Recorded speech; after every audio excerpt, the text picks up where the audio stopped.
To meet the increasing demand for rapid dissemination of urgent research results in medicinal chemistry, the American Chemical Society is pleased to begin publishing ACS Medicinal Chemistry Letters in early 2010. Dr. Dennis Liotta, professor and director of the Emory Institute for Drug Discovery at Emory University, will serve as editor-in-chief. We visited Dr. Liotta at Emory University to speak to him about this new web-only journal from the ACS. Dr. Liotta, congratulations on being appointed editor-in-chief of ACS Medicinal Chemistry Letters. Can you tell us a bit about the research areas that will be covered by the journal? Yes, the new journal will cover all aspects of medicinal chemistry, some related pharmacology, as well as any aspects of early to mid-stage drug discovery. As editor-in-chief, what is your vision for the journal? Well, we want it to be the premier journal for communicating innovative research in medicinal chemistry and related fields.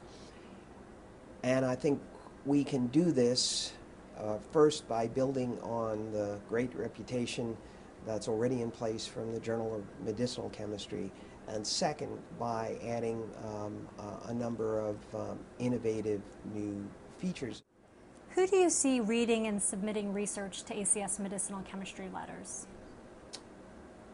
This will be largely scientists associated in one form or another with drug discovery and development.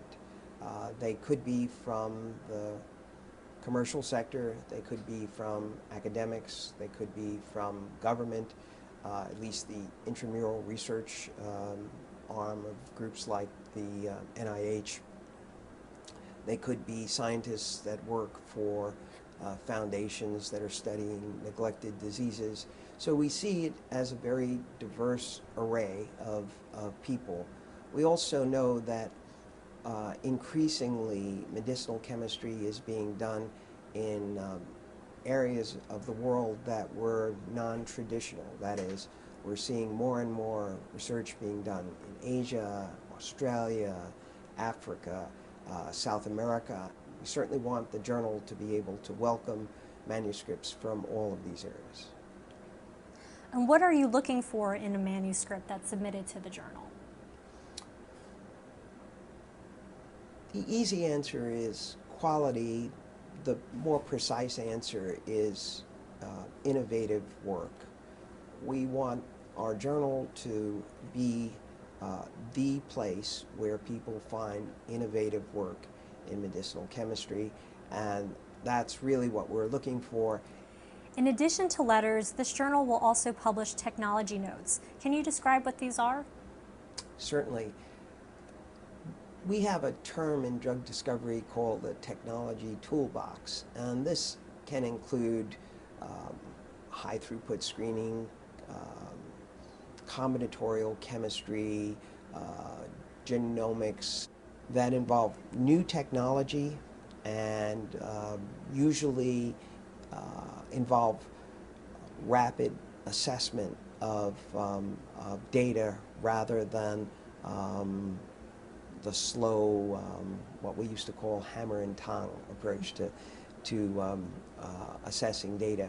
And those advances can be very important and very meaningful, and there is really no place that exists as a general repository for those new innovations. So we'd like Medicinal Chemistry Letters to be one of the places that medicinal chemists look to find out what new technological innovations are occurring. You have a broad background in drug discovery. Can you tell us a bit about your current research interests? Yes, we have projects that span a large number of areas. We, of course, began our medicinal chemistry work in infectious diseases, and we still have a very vigorous program involving hepatitis C virus antagonists, HIV. We have a particularly nice program in myxoviruses that include neglected diseases like the measles or more common diseases like flu. We have an extensive program in cancer, and one of the goals we have is to try and identify safe anti-cancer agents. So we want to pay particular attention to quality of life issues. We don't think that every anti-cancer agent has to make you have your hair fall out or make you unable to eat or unable to live a normal life. So we are focusing on quality of life issues that others are not. We have other programs involving inflammation. Inflammation is now an integral part of almost every disease state, as we're coming to learn. 10 or 15 years ago, it was provocative to say that inflammation is involved in cardiovascular disease, for example. Now it's an accepted fact. We think inflammation is important in many, many diseases, and we don't really have any good orally available, safe anti-inflammatory agents.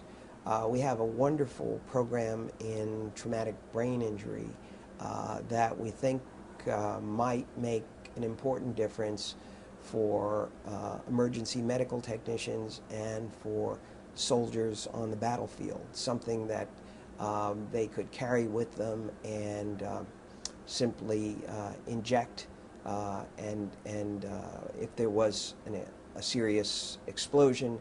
And we think that there's a lot of evidence to suggest that we can significantly reduce the morbidity and mortality associated with those kinds of diseases. So it's a very diverse and vigorous program.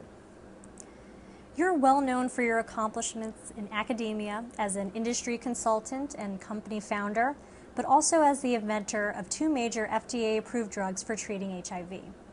ACS is committed to improving people's lives through the transforming power of chemistry, and the drugs developed in your lab certainly do this. Can you tell us how you went about developing these drugs? Yes, it's a very interesting story. I wasn't trained as a medicinal chemist, and when I went through my first professional midlife crisis, I've had several, I think, was just about the time when HIV was identified as a really serious problem, and we had only a handful of tools that were available. So my first thought was, since nucleoside analogs were clearly the first proven therapies for fighting HIV infection, we might be able to take advantage of our background in synthetic methodology and develop some new approaches for efficiently making new HIV therapies. What came of that is interesting, and I think really speaks to the power of chemistry. Well, once we had viable methods, we could really study extensively the structures of the compounds and refine them to produce the best possible drug candidates. And in doing that, we were able to contribute to the invention of both the drugs we call 3TC and FTC, Epivir and Amtriva. The great news from that process is that now our tech transfer office at Emory estimates that in excess of 94% of HIV-infected people in the United States have taken one or the other of those drugs. If you could describe ACS Medicinal Chemistry Letters in 3 words, what would they be? Innovative, expeditious, and high quality. Thank you, Dr. Liotta, for taking the time to speak with us about ACS Medicinal Chemistry Letters. We look forward to the publication of ASAP articles early next year. Thank you.